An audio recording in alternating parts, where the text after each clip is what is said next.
안녕하십니까. 화우 공정거래 그룹에서 일하고 있는 전상호 변호사입니다. 이번에 챔버스에서 컴페티션 앤 엔타이트러스트 분야의 수상자로 선정되게 되었습니다. 저는 이번에 체인버스 앤 파트너스에서 인플로이먼트 분야에서 리딩 인디비주얼로 선정된 노동그룹 홍성 변호사입니다.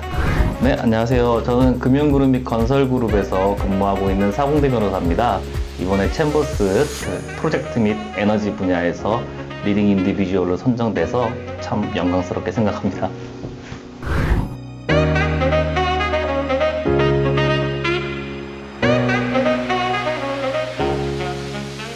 저는 주로 공정거래위원회가 규제하는 사건 대응 그리고 공정거래 분야의 컴플라이언스 쪽 일을 하고 있는데요. 최근에 기억에 남는 사건은 한 3가지 정도로 꼽을 수가 있는데 첫 번째는 삼성 SDI 기술 유용 사건이었습니다.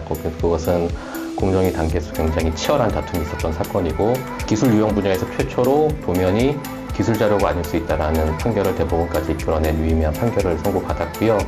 두 번째는 다이소를 대리해서 국민 악의욕조 사건을 했었습니다. 언론에서 아마 많이 보셨을 거로 생각이 되는데 그 사건 같은 경우는 민사, 형사, 공정위 신고 사건, 더 나아가서 언론 대응, 그 소비자 보건 중재 사건까지 모든 사건의 유형들이 다 있었던 건이고 모든 결과들이 다 고객에게 유리한 방향으로 결론이 나서 아주 잘 마무리된 뜻깊은 사건이었고요.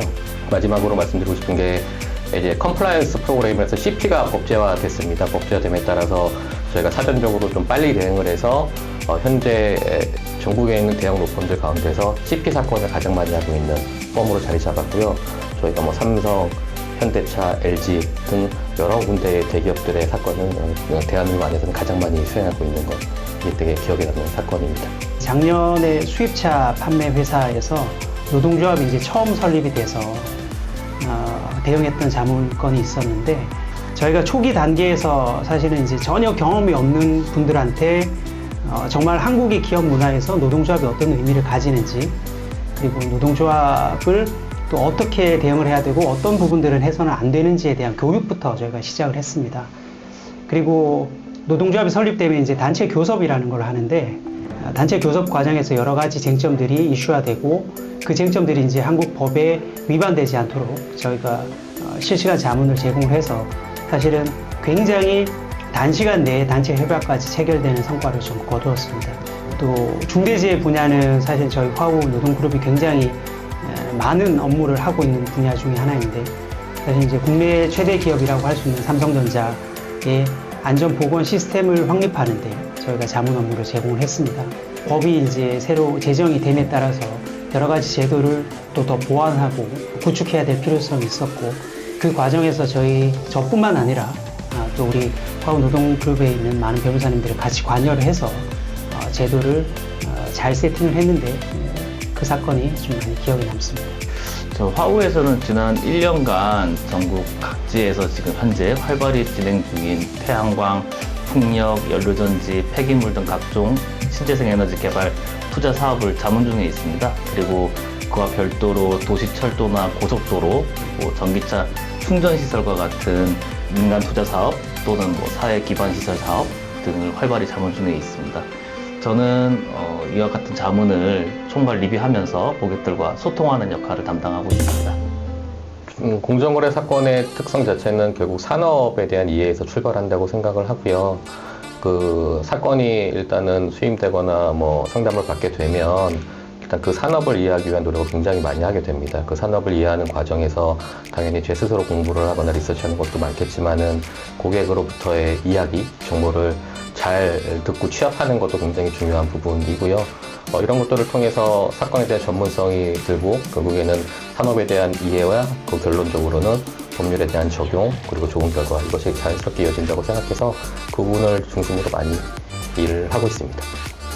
노동 사건을 하다 보면 사실은 저희가 이제 많이 시시각각 변하는 그런 노동 규제에 대한 법리나 판례를 공부하는 것도 굉장히 중요하고 저는 사실 항상 의견을 드릴 때 이 의견이 그 기업에 잘 안착할 수 있느냐 합리적으로 구현될 수 있는 그런 의견이냐 라는 부분을 좀 평소에 많이 숙고하는 편이고 그런 측면에서 의견을 줬을 때 고객 만족이 제일 많았던 것 같습니다. 저희 업계에서는 되게 하여튼 훌륭하신 고객분들이 많이 계세요. 그래서 그분들이 지금도 정말 다양하고 새로운 유형의 프로젝트하고 에너지 개발 사업 투자를 기획하고 추진하고 계시거든요. 그래서 그분들하고 함께 협업하면서 일을 많이 배우고 또 도움을 드릴 수 있기 위해 열심히 노력하고 있습니다. 챔버스하고 비슷한 수준의 글로벌 매체 중에 렉솔로디라는 매체가 있는데 거기서 이제 2024년에 클라이언트 초이스 어워드라는 것을 수상했어요. 그게 뭐냐고 저도 궁금했었는데 오로지 클라이언트의 평가만 갖고 노미네이트 된 다음에 이제 그 다음부터 이제 평가를 하는 그런 방식으로 수상되는 것으로 이해하고 있고 그 과정에서 제가 모르는 여러 클라이언트들이 스스로 자발적으로 저에 대해 좋은 평가를 해주셨기 때문에 그것도 영어로 평가를 해줬다는 점 때문에 수상을 했고 자연스럽게 챔버스에도 랭크드면 로이어로 올라가겠다라는 생각을 자연스럽게 하긴 했었거든요. 그렇게 선제적으로 자발적으로 저를 좋게 평가해 주신 고객들에게도 감사하다는 말씀을 전하고 싶습니다. 변호사뿐만 아니라 저희 고모님이나 위원님들께서도 사실은 사고 현장에 가서 정말 현장을 진두지휘하면서 많은 역할을 해주고 계시고요. 사고 초기 단계에서 많은 인력들이 투입돼서 업무를 하다 보니까 사실은 피로도도 높고 다른 일도 있기 때문에 그 일정을 조율하는 것도 굉장히 어려운 상황에서도 다들 내일처럼 업무를 수행해주고 계시기 때문에 결과적으로는 좋은 결과를 얻었고 그런 것들이 쌓이면서 이제 고객한테 좋은 평가를 받았던 것 같습니다. 최적의 솔루션을 찾기 위해 정말 노력하는 화우 동료 변호사님들께 감사드리고 또 그런 화우를 믿고 업무를 맡겨주시는 고객분들께도 정말 감사의 말씀드리고 싶습니다. 대한민국의 공정거래 분야의 탑티어 중에 하나하고 그것을 단순히 유지하는 거에 그치지 않고 좀 더 규모도 키우고 또 성장하고 고객들에게 호응도 많이 얻어서 대한민국 최고의 공정거래 그룹으로 만들 수 있고 이게 마중물돼서 화우도 마찬가지로 대한민국 최고의 로펌이 될 수 있도록 노력하고 싶습니다. 특히 더 나아가서 저희 그룹에 있는 정말 좋은 변호사들, 훌륭한 변호사들이 많이 있습니다. 그런 분들이 각자의 분야에서 활약하는 것만큼 이 평가를 비롯해서 좋은 평가를 앞으로 받을 수 있도록 했으면 하는 바람이 있고 고객들이 믿고 맡겨주시는 것만큼 그게 부응해서 지금 더 많이 배우고 더 노력해가지고 화우 하면은 에너지 프로젝트에서 가장 고객을 우선시하는 자문사로서 인정을 받고 또 그렇게 될 수 있도록 최선을 다하겠습니다. 감사합니다.